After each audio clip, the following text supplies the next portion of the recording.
Okay, have you heard of this man, John Hale? No, I haven't. That oh my God, he's living my life. So he is, for the last 8 years, he's been going to Disneyland, to Cars Land in Disneyland. Okay. And has been jumping on that Cars ride. Have you ever done the Cars ride before? I have, yeah. Oh my God, isn't it just so magical? I love it. First of all, I just love cars. My nephew, when he was a baby, the only thing that he wanted to watch, and so I can get him to eat lunch, was to watch Cars. Okay. So I watched that movie 1,000 times. But like when I went to Cars Land, I'm like, this is adorable. Oh yeah. But this man has has been on that ride 15,000 times. Over 8 years? Over 8 years, 15,000. He yes. And so you know how there's like those two cars that race? Yeah. He actually keeps track in like this little like handwritten notebook how many times like each car has won. Because he's, been in both, right? I don't know like the stats on that, if there's like stats that are available. But like how adorable. And like he decked out in car stuff. Oh my God. Like, how amazing and how magical of life that is, that you can ride it 15,000 times. And this was back in December. I'm assuming he lives in California though, yes. right? Okay. Yeah, so it's Disneyland that has the car. Isn't that amazing? I love it. I love when people find something that they love, genuinely love, and they are just, no shame. They go on it and they just find true joy. And Cars Land for me, like, I would love it there too. I would go and get my little cone mac and cheese, and then I would go and hang tight and like ride the rides. And I think there's because you have to keep track, because there's different, like, you get different people when you go through the little tunnel thing, right? Yeah. So, oh my gosh, that is so sweet. So cute, right? I absolutely love it. And like, it's just, he's just living, like I said, he's living my life. So if Liam Lawson decides to, quit F1, he can take this guy's, legacy. I guess any of those drivers, right? Because those cars, they're actual cars. Like when you go meet like Lightning McQueen, it's an actual car, and there must be a person in there driving. Could you imagine? Like, I just think about, remember Top Gear, that there was the Stig. Yeah. Can you imagine if there's just like secret famous drivers that are in those cars? They should do that, because F1 and Disney have a partnership now. Oh, they should have a segment where they do that. Like Liam Lawson is the car. Right? That would be so funny. Like, I just like, just Alonso just comes out of Mater or something. Like that's I feel like Mater would totally be like Bottas. Bottas would be the best Mater. 100%. Oh my gosh. They should do that. They should do that. I think that would be great. I remember also like taking pictures with Lightning McQueen, and like I did a little pose where I was kissing the car, and whoever was in the car, just like revved the engine super loud and scared the shit out of me. Oh my God. And that's when it registered, like, oh my God, there's a person in this car who's looking at me and thinks I'm a psycho. Because I was like, what, 24 at the time? Oh, so you weren't. No, like I was an adult. Like, it's fine. They sell alcohol there. Like, you probably had a couple margaritas. They probably have seen it all. I'm sure they have. I'm sure they have. I was full Disney adult when I was there. Yeah, it was the only way, right? Yeah. Churro and a cone of something from the Dole cone Whip. Food. Yes. If you put a little rum on the Dole Whip for me, Disney, that'd be great as well. I haven't been into Disney in like such a long time. I think the last time I went to Disneyland was, oh my gosh, before 2019, before the pandemic, and it was for Christmas. And seeing Cars Land decorated like for the holidays, I was just like, I want to come back, and I haven't. And I'm like, gosh, I really, really want to go back. And my tinfoil hat is that Fast Track in Disney World is owned now by GM. So I can see them maybe doing a type of Fast Track F1 situation. Well, okay. So I went to Disney World 2021. Okay. So like, first of all, that was like, to go to Disney World during like the pandemic kind of stuff was amazing. Oh, really? Okay? No, it was because their capacity was decreased, right? So like the rides, it wasn't as much. And not only that, we also did like, it was the Halloween theme at that time. So like the Halloween party, it was a third of the capacity of the park. Shut up. So like literally every single ride, it was 5 minutes for the wait or whatever. It was, and it was John's first time going, and I'm like, this is not normal. Right. Do not expect this next time. Like usually you have to wait an hour and a half for this Peter Pan ride, and it was literally 5 minutes. And he was like, this is great. He's like, why do people complain about Disney? I'm like, because this is not the Disney experience. Like, this is not normal. The Snow White, the Peter Pan, the OG rides are at least 90 minutes. 90 minutes. 90 minutes. Oh my gosh. But the time before that, when I went to Disneyland, I think that was like maybe 2016, 2015, something like that. Fast Track was just beginning to be a thing. Okay. And it was free. So like you would go to whatever ride that you wanted to, like as soon as it opened, get your Fast Track pass and just hold on to it. So like you got there at 9:00, your schedule was 1:00, and like you would just get your like physical ticket because it was not on the phones yet. Yep. And now you got to pay for it. Oh yeah. You have to pay for so much. Like I remember when we went with my family, like my mom would go to one ride and get like 2 fast passes. At the same time, my dad was walking to the other side because you could get like, a certain amount per ticket. And then we were all like ready to go and all of that. And now there's like the Genie Pass, whatever. And then, even, my best friend and I, we went for Halloween to World one year, and we got to the airport and we just took the Mickey Express to like the hotel areas. They don't even have that anymore. No. You have to like Uber or drive down to, from the airport. And I'm like, come on. Like, I understand they want to make money and all that stuff, but I'm like, that kind of thing, like the Avatar ride, the new one is like 2+ hour wait. Yeah. And, when you have kids, 8 hours, after 8 hours, that's when you start hearing the crying children. And it's time to go back to the hotel for a nap. And it's like, you're spending thousands of dollars for what? To stand in line? Right. Or like you're on your phone now. So like everything is on the app, like even ordering food and whatever. So like it's not the Disney experience that we were there. So like my very, very first Disney experience was when I was like 10 or 12 during Easter, I think. Okay. Because I was part of, and I still have a little pin that says it, I was part, like, it was like a world record longest bunny hop ever recorded. And I was part of it. So you're in the history books, Milena. I am in the history books. It's that amazing. Is so cool. Yeah. In high school, we went and we were part of like a choir show at World. So we all came to compete or whatever. And they brought us like backstage, not like super backstage, but like the Disney backstage. And you saw like, we didn't see any of like the characters and stuff because that's a whole nother like backstage, right? But it was crazy to be like behind the scenes, seeing all the cast workers like moving around and moving and doing stuff. And I was like, oh my God. Like I was in high school and I'm like, I am seeing things I should not be seeing right now. Right. Yeah. Like the Disney backstage, like, the magic backstage, like it kind of lost a little bit of its magic. Like, but I'll still go. I'm a millennial. I love Disney. I love Disney. I'll still go for sure. So.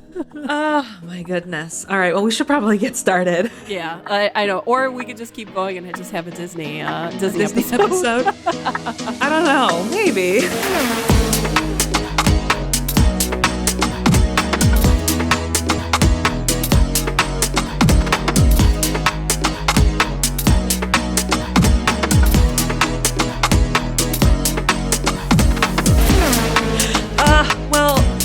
Race 1 is finally done. It's done.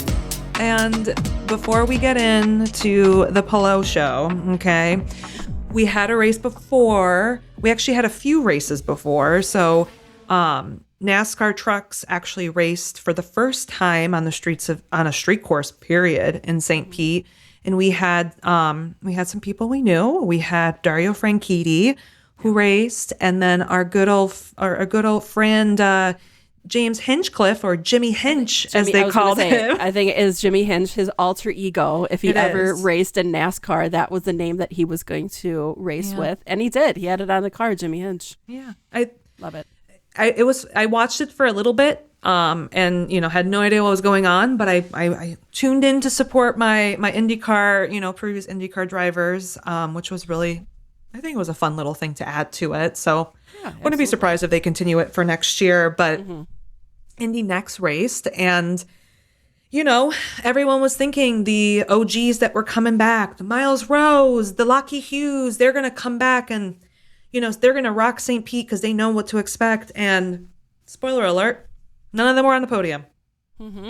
We had a rookie, Nikita Johnson from Cape Motorsports, which is the partnership with ECR. So he had a lovely, beautiful ECR themed livery, take the win in St. Pete. And we had Max Taylor with Andretti. So it was nice to see an Andretti on in second place. But my boy Timek, the first Polish driver on the podium in IndyCar, Indy Next history, was in third. But he doesn't like butter. And I don't know if Shocking. how are you Polish and not like butter? I mean, what do you fry your pierogies in? Lard? Butter. It's got to be, but no, it's got to be butter. No. So I'm like, okay, I want you, Timek, if you're listening, I want you to call your babcia, and I want babcia to tell me how she made your sandwiches as a child. Like, what did did she put mayo? I don't think so. No, it was probably butter. So, when I saw that, I was like, absolutely not. Like, no, sir. And I think they asked him about it. And he's like, yeah, I just don't like it. And I'm like, how? You are Eastern European. It's in everything. Yeah. So I need to know, like, is it the look of butter? Like, if it's in something, it's fine. But I have so many questions for this man. Like, you don't like bread and butter, which, like, that is, okay. Fine, whatever. Maybe, but like, what do you like your cutlets? Like what is it? Kotlette? Colette? Yeah. What do you fry those in? Right. You can't just be like you can't put olive oil in and do it. You have to do butter. Right. Like, and if you want to get real fancy, with your pierogi, depending on, I'm saying savory, not sweet. You can, do butter and a little bacon bits, and you kind of fry them up. Like, come on. Yeah. I don't know. Timek, I have questions. If and when we run into you at Road America, we're gonna ask you the grilling questions of, I need you to call babcia in Poland, and I need her to explain to me what she fed you then. Yes. And you were talking about how great would it be if we would get Timek in person, and we would do like a little cooking show of like what his favorite Polish dish would be. I think we can make it happen. I think that would be so much fun if we had like a Polish cooking episode, and we were like, hey, Timek, come in, and we can maybe some new stuff that like isn't super traditional that's really popular in Poland. Like, it's been a hell of a long time since I've actually been to the motherland, so it'd be cool to see like what the youths are eating, I guess. But then do some like, when you are missing home, like what are you craving? And I would love to, know more. But it was crazy. There were people with Polish flags that had Timek like in St. Pete. I believe it. So I can see in places like Wisconsin, when in Indy, and even in Detroit, like I can see there being a huge Polish, like, even though we might not know exactly who Timek is, to know that there's a Pole on the grid. I might bring a Polish flag to Road America for fuck's sake. You're going to get so much support. Well, I have a Polish soccer jersey, so I could bring that. Like I have the scarf and everything. So, if you're when you come to the Midwest, like he's going to see a lot of love. We'll bring some okocim, some żywiec. We'll cheers when you get on the podium at Road America. Sorry, you can't drink here yet, Timek. You're too young. But we'll bring the żywiec or the Zywex, as the Americans like to say. So, we'll bring some delicacies and we'll celebrate. But yeah, the race was fun. It was, it's St. Pete, so there was carnage in the Indy Next world, like lots of crashes and lots of, mistakes, which rightfully it's that first race kind of let's get through it. Mm-hmm. But it was nice to kind of get a podium that not many of us really thought was going to happen because we just expected the bigger names of last year, to be on there. So they don't race this week in Phoenix, but they will be racing in Arlington in 2 weeks. So it'll be great to see them on a street course and a new one that nobody has driven on before. So that was a little Indy Next kind of, recap. But so let's recap the main event here. So, all right, well, is that the season? Are we calling it now that just Palou is just going to take it and it's going to be his 5th championship? This happened last year, right? He started off really hot. He won everything, won thermal. And, it was just like, how the fuck does he continue doing that? St. Pete, another masterclass. I don't know, between Scott Dixon knowing how to save fuel and then Alex Palou knowing how tire degradation works to a T. What is Chip Ganassi feeding these guys? Because it is insane. It's insane. Well, and it's a combination of whatever resources that Chip Ganassi can give Palou. Yeah. And I think just his knowledge as well. And of course, and his strategist. Oh, yeah. Like you said, the tires, the management that he had a 13-second, between him and the second place. Who was second? Scotty Mack. Yeah. So 13 seconds that he pulled away. Yep. And he started 4th, which was his highest ever in St. Pete. So he's actually won this race from further back, but he was actually closer to the front. And it just states like pole means nothing right now in IndyCar with Alex Palou there. No. Yep. It really doesn't.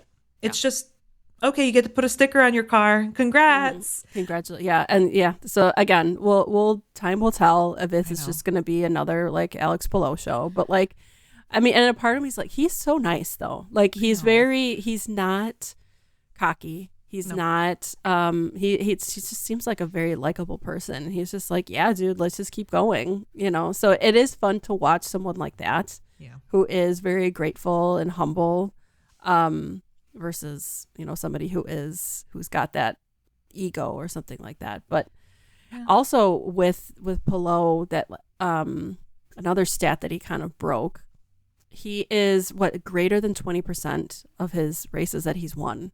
So this not St. Pete, Phoenix is going to be his 100th start.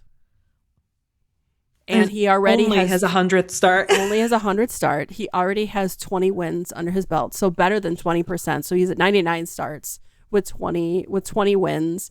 I don't think anybody has beaten that, right? No. Scott Dixon. So. Nope. He has not. Willpower, I think he was at Willpower, by his 100th start. Definitely not Newgarden. No. I think the only person that I would look into is I don't think Bourdain did that. I don't think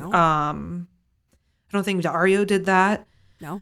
Foyt didn't do that because the seasons weren't that long. And just the ratio to that, right? And he's won on everything. It's not like he completely collects just street and road courses. Like if he comes to Phoenix and just dominates again, like at this point, just give him the fucking championship, give him the money, have him pay off how much he needs to Chip and Zach Brown, and then let's have second place. Let's go for it. He can just race the 500. Right, exactly. I just, it's wild. It's like we're literally watching the best right now. Like he's definitely going to be in the Hall of Fame. Oh yeah. Literally, he's going to be number one. He's going to top them all. So it's cool to think about that we're watching history like that. Yeah. So the racing was still fun though. I think a lot of people, at least online, were complaining about like, oh, this is going to feel like the Max Verstappen 2022, 2023 seasons where it was just like you had Carlos Sainz win one of the races and it was like hell on wheels kind of thing, right? I don't think that's going to happen this season. Like Alex is still going to dominate. He might win 11 to 12 races out of the 18 race season, but St. Pete still gave us something to enjoy. And Palou wasn't really a part of the conversation until the halfway point, really. Yeah. Like everyone was thinking that Scott was going to run away with this. Marcus Ericsson looked like he might lose his job, so he needs to show up. Right. So suddenly, that he was around, that he was actually part of the conversation again, which last year he was not. The McLarens weren't even anywhere either. And all of a sudden at the end of the race, you had you had, Christian and Scott fighting for second, third position, and Pato was up with, their struggles. But maybe we can go to the beginning, because one of the biggest news pieces is 2 Dale Coynes in the top 6 in qualifying. Dude. One a rookie. Dude. Unreal. So congrats to you, Dale. You know something that we don't. I mean, I knew we knew that Dennis was going to be part of the conversation again, in the season. He's got a lot to offer. But to do it in a coin car and on your first race of your rookie season, right? That's awesome, dude. Absolutely awesome. And hey, Roman didn't crash into anything. What? Seriously, are we in the Twilight Zone, right? What is happening? When I was watching qualies, I'm like, okay, I'm looking at the reds and the greens, and I'm like, okay, Dennis is doing well. Okay, they got into the Fast 12. Dale must be shitting himself right now. And then when I was watching this, and then I see Dennis go third into the Fast 6, and I'm like, I'm on the edge of my fucking seat. I'm like, what? And then I see Roman pop in there. But, there were, big names in the Fast 12, the Patos of the world, both McLarens. And you're like, oh, give it a second. And it didn't. I was just like, a rookie in a coin, third in qualifying. Awesome. In race pace, they fell back a little bit, which I think everyone understood. Their race pace has always struggled, even when Renus, last year did something great. But the amount of points that both coins scored in St. Pete, this is what Dale needs. Dale needs this, where you have a strong rookie. With that Andretti partnership, I really wonder how much of that Andretti partnership and the data and the information helped and setups and things like that. But then you have Roman. As long as he doesn't fucking crash, he actually knows how to drive a fucking car. Of course he does. Yeah. He's still a man on fire and somehow survived that. So that was very exciting to watch. So congrats to you, Dale. Yeah. Congrats to Roman and Dennis. So good things to come for them. Yeah, we'll see what their oval package looks like. I think that's going to be the true test, because they've, as we saw on Bump Day at the 500, that, Coyne has been very vocal. Our oval package blows. So I really hope, with that Andretti partnership, they figured out a decent version. I'm not saying they're going to show up and be in the top 6. And if they are, then holy shit, Palou, take the championship. We're going to be talking about a coin possibly in the top 10 for the first time in how long, right? Yeah. So we'll see what happens in Phoenix if they actually, show up. But let's talk about lap 1. Let's talk a little bit about it. No, I don't want to talk about it. Okay. I don't want to talk about it. Do you think it was Santino's fault or Stingray's fault? Because there is a strict divide of whose fault it was. Mick, innocent bystander in this, but unfortunately, who do you think? So Stingray took the heat, and I think he apologized. So he is admitting fault to that crash. So tell me a little bit more, because I just kind of went along with it that it was Stingray's fault. I personally think that it was Stingray coming in too hot on cold tires, right? I also think that Santino was a little close in the apex of that, right? I think Santino Santino is 30% less at fault. I still think Stingray is at fault, but Santino played a part in it. And Mick was just kind of like, Jesus, take the wheel. Yeah. I'm here for the ride. And then it was it. And it breaks my heart. I like Stingray. He's a nice guy. He's, a nice character. He's kind. He's passionate about racing. But is it Stingray. The amount of crash damage that this man produces and rookie mistakes and, his decision making and all of that? This is the year for him to kind of shake some of those stereotypes. And I'm hoping that he dusts himself off and has a clean Phoenix. And think about it now. Mick's first IndyCar race really is an oval. Yeah. So he's got a lot. Yeah. It's unfortunate that he didn't even get one lap in, so, but He's another one that I love his attitude, that he's just like, that's racing. That's what happens. Exactly. So, at least he's probably like, it wasn't my fault. Yeah, exactly. Yeah, right. It was just something that happened to me, not I didn't cause it. Yeah, and I really wonder what happened, because on the broadcast they were saying, hey, Mick, stay in the car. I know you are like ramped up on another car, but the safety team can remove you. And if you can restart the car and it's just a damaged front wing, they can yank the front wing off and you can drive to pit lane and then you can continue the race. Right. And even though your race is kind of over, you still need the practice laps. Right. But they were saying, I wonder if he's so programmed with F1 and other racing series that when you crash, you're done. You just out, yes. You can't. So I wonder if he automatically was like, oh, crashed, get out of the car.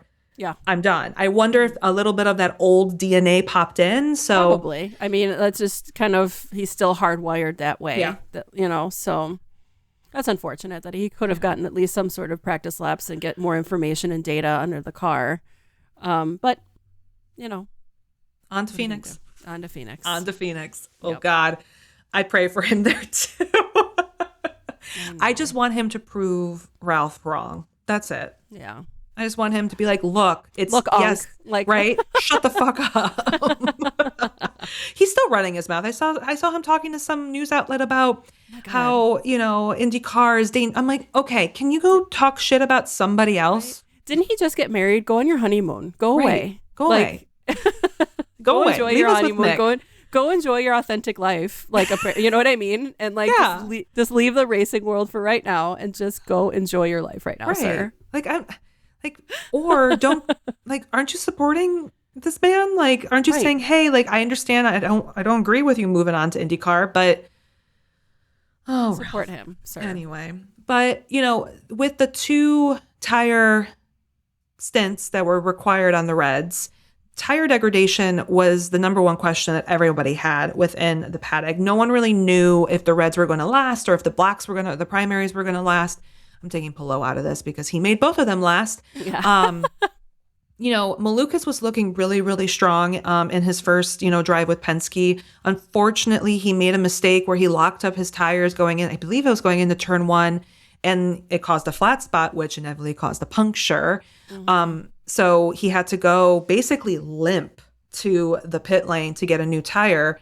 And, it turned into like just a data capturing kind of drive, but he did finish up in, 13th coming from, basically dead last. And his other Penske drivers, Scott got pole. He ended up second, which I think for Scott, I think he'll take it knowing Palou is there, right? He was happy with that result for sure.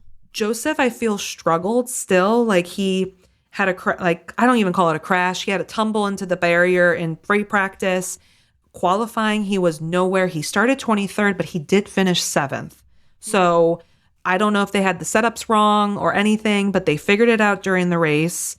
So hopefully that was just some, preseason bugs that they were figuring out so that Joseph doesn't need to cry in his car in Phoenix. Mm-hmm. And then we had poor Will, that he had that crash in practice. Uh-huh.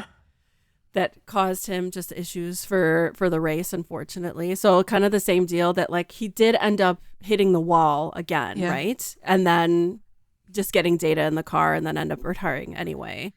Yeah. So no redemption yet. No. For Will. But I think a lot of people they were, outside of, Marcus Ericsson, like Kyle Kirkwood kind of came out of nowhere too, but he was struggling. They were having a lot of brake issues with Will's car. So I think the initial crash he had in the race was almost like exactly like his practice one.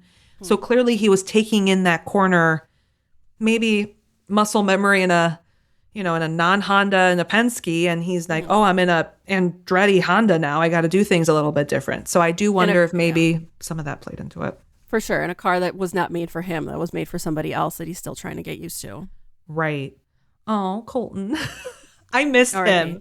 I know, I missed him. Well, we're going to see him this weekend. Oh, I think right now. Congrats. Right. Colton, you're driving in practice right now.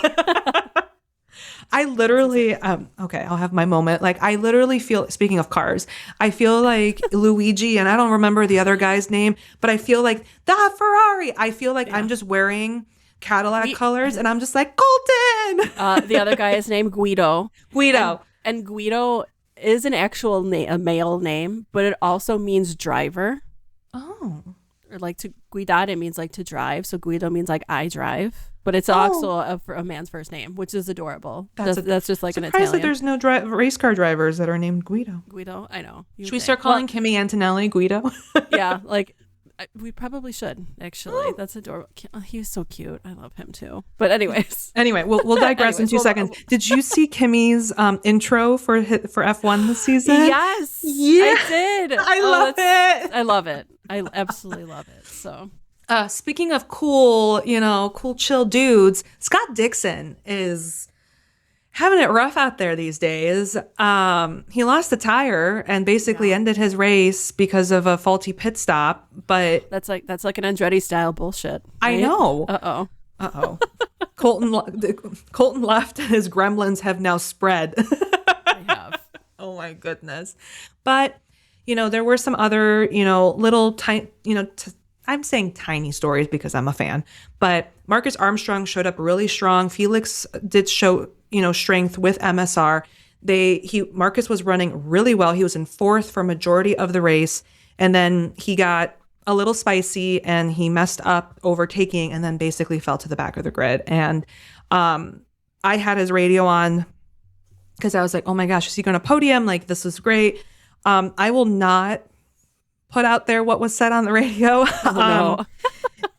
And also the fact that it was silent. You knew that man was probably not pressing the radio button, just being like, bleep, bleep, bleep, bleep, bleep, bleep, bleep, because he messed up. He messed up, and I know he puts a lot of pressure on himself, but when you are racing with a team that has a partnership with Alex Palou and Scott Dixon, I understand why you want to perform. So MSR, while still was competitive, I still think that there what could have been. But Felix had the Tom Petty livery, which was really fun. Cool. Yep. So we're still going to continue seeing some of those Sirius XM radio stations.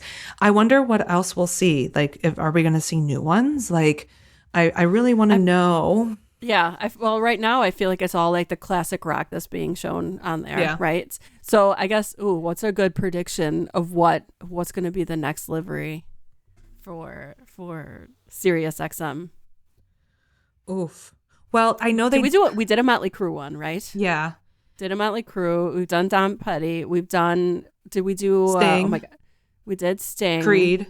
Ozzy. Metallica. Mm-hmm. Grateful Dead. Mm-hmm. Shit. Carrie Underwood. Interesting. That's a very wide variety of. Yeah, but Sirius has other stuff. Like, maybe we don't do classic. Well, we can do classic rock, but I would love to see like something from the classic EDM side. Demon Hunters. That's right now, right? I feel like K-pop. Some K-pop, right? Oh my gosh, we would.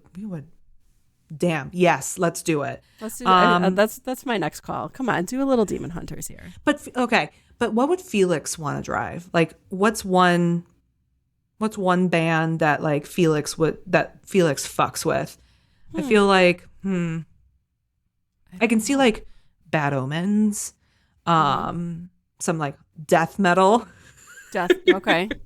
Some Opeth. Let's bring some Megadeth. Iron Maiden. Actually, you know what? Iron Maiden. I can see. Is in the running. Yeah. Guns N' Roses. Yeah. Oh my gosh, Bret Michaels. Primus. I just love Primus just because I know that. Didn't Primus do the South Park intro? Aren't they? I don't know, actually. I want to say that they're the band that made the South Park intro. Okay. That'd be kind of fun. But I don't. Well, I'm thinking even like Metallica's playing at the Sphere this year, so I could see them doing another Metallica livery just to promote. Backstreet Boys, aren't they also doing? They have a show. Oh my God, we should have Felix. You zillennial? You're millennial. It's fine. Even if you're not, let's see. Even if you're not, you should have a Y2K bubblegum pink, frosted blue livery. Yeah, he's a for millennial. okay for Backstreet Boys. He's 34. Okay. Oh, he's only a year younger than me. Damn. Okay. So yes, Backstreet Boys, fully frosted livery. Okay. And I want frosted tips as well. And a full white, not white and silver frosted race suit. Oh my God. I want to be able, I want to see you sparkling from the grandstands like fucking Edward in Twilight. Right. Oh, and his wife can get all cute and like she can wear like a cute little getup. Right. Quit playing games with my heart. That's Backstreet Boys, right? Yeah. Yes. That's not NSYNC? No. I wasn't in syncer, so I'm. Everybody. There you go. Yes. Please, Felix. God. My brain right now is fried. I know we're completely losing the plot, but no. I think overall the race was fun. I understand.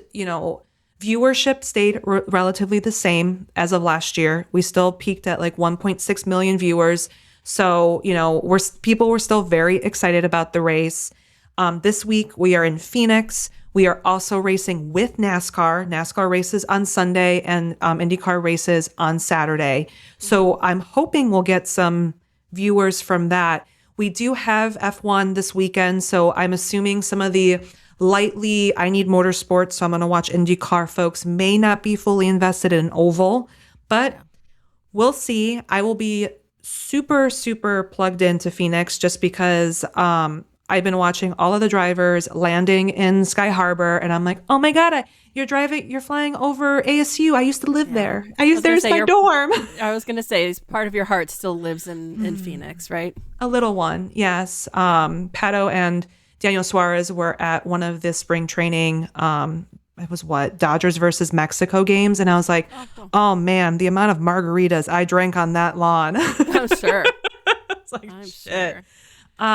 But do you want to talk a little bit about Phoenix? Sure thing. So it is a little bit different track. So it's a tri-oval. So there's like 3 major turns with a dog leg kink, I guess. So in between turn 1 and 2. So like this dog leg kind of widens, the track widens a little bit. So that makes for kind of like more of like the pass zones, more of like the 3 or 4 car lineups.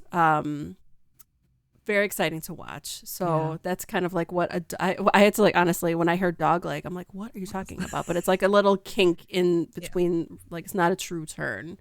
And again, like you said, that it's a double header with NASCAR. So NASCAR will be on Sunday, IndyCar is on Saturday. It is a 1 mile around, 250 laps. 250 so we're in for. It'll be fun to watch. And the weather looks nice. It is Phoenix. Looks nice there, doesn't it? In March. So it'll be probably a beautiful 75, 80-degree day, sunny. The rain, it might not rain. But it doesn't rain so much. Well, is it rainy season right now? No. Monsoon season is usually around like September, October timeframe. But it is the desert.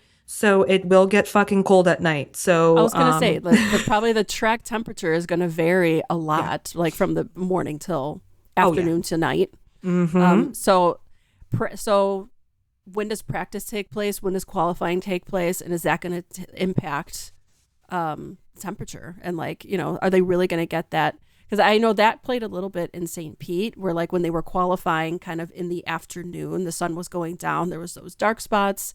And the track temp was a little bit cooler than it would be for the actual race. So qualifying and practice are on Friday. So we're condensing it because they're racing on frickin' Saturday. So qualifying is actually later in the afternoon. I believe it is I think it's at 3 o'clock Eastern. So it would be 1. Oh God. Arizona doesn't fucking change time. So it's still early. It's basically mid-afternoon for quali, but the race is in around the same time. So qualifying should be a good indication of what the current track temps are going to be. But one thing about Arizona is that if a cloud covers over the sun for more than 5 minutes, the temperature will change, right? when there's like when the sun hits the asphalt and it's grilling it, it's fucking hot. But if it's cloudy and it's, there's larger clouds, there might be parts of the track that are actually cooler than the other parts of the track because of the way that the sun is there and the lack of humidity. So we'll see what happens.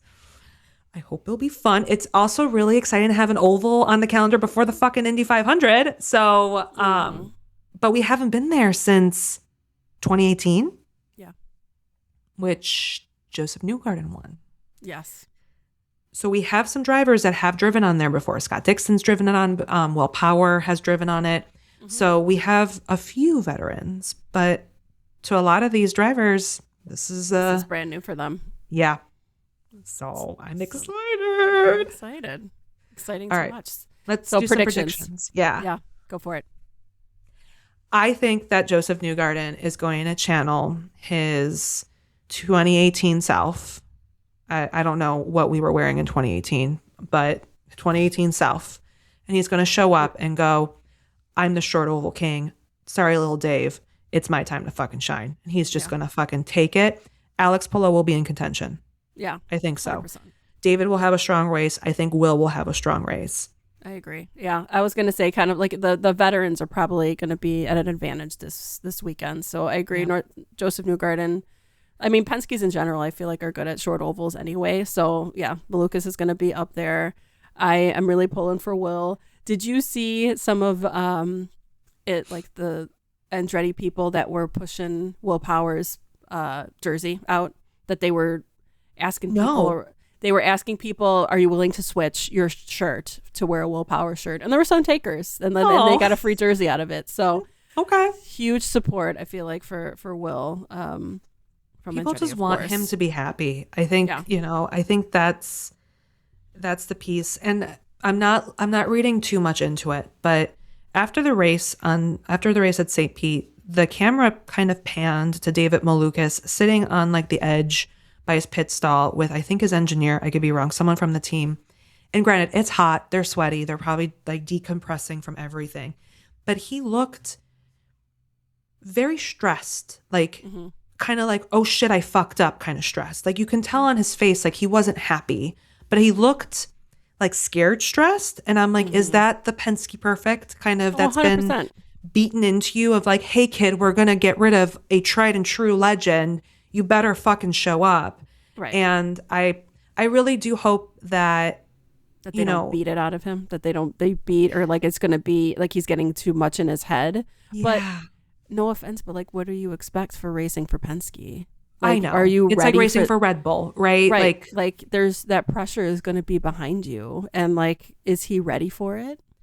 He's got to be, right? Because here's the thing. If this doesn't work, someone might pick you up. Like a Juncos might pick you up. A Coin might pick you up. But this is it.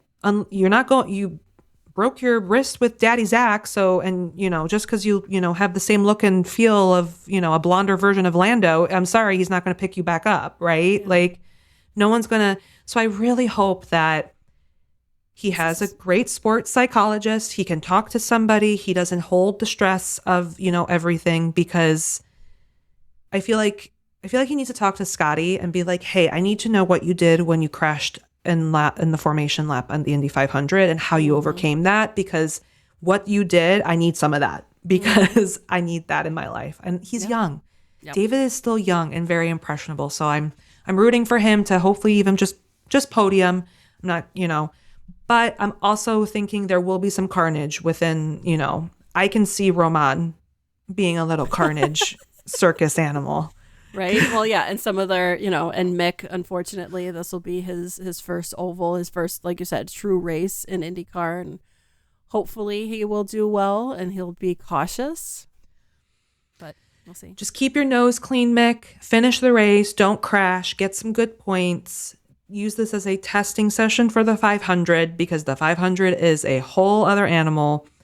And it's crazy to think the race is on Saturday. Do not log on Sunday and go, wait, why is just NASCAR? Saturday at 2 p.m. on Fox, everybody. Saturday. Saturday. Oh my goodness. Well, I guess we'll see what happens. I am so happy we're back. It's just okay. Before we end, I'm gonna give the listeners a little bit of a, I guess, embarrassing. I may or may not have shed a tear when the green flag fell, because I was like, "We're back! And we're back! I was so excited. How fast time goes. How like last year that we were just like, "This is the last race," and now we're like, oh, "We're back! We're so back! We're so back!" I shed a tear. I'm just really excited to see what Phoenix and Arlington will bring, and we have a little bit of a break. These Sunday, Saturday races, they're hard. We got jobs in IndyCar. Like, can you not do this again next year? We got a decent break that we. Yeah, I think it's after Barber in April. There's a little bit of a break, but remember old IndyCar schedule. We had St. Pete and then like 3 weeks of nothing. So right. I guess I can't complain that they're back to back to back. But having a job and having to, not focus 100% on IndyCar, I'm just like, I need to figure out what's going on. And, but it's fine. It'll be good. Saturday. All right. Well, thanks everyone for listening. Hopefully you enjoyed this episode. If you want to learn more and listen to some previous episodes from us, you can listen to us on Spotify, Apple Music, and YouTube. And if you want to chit chat with us, we're Lap It Like It's Hot on all socials. And man, we'll be back soon with a Phoenix recap, and we'll talk about the new track coming up after that, which is Arlington, which is super exciting. So, all right, we'll talk to you guys later. See ya. Bye, guys. Thanks.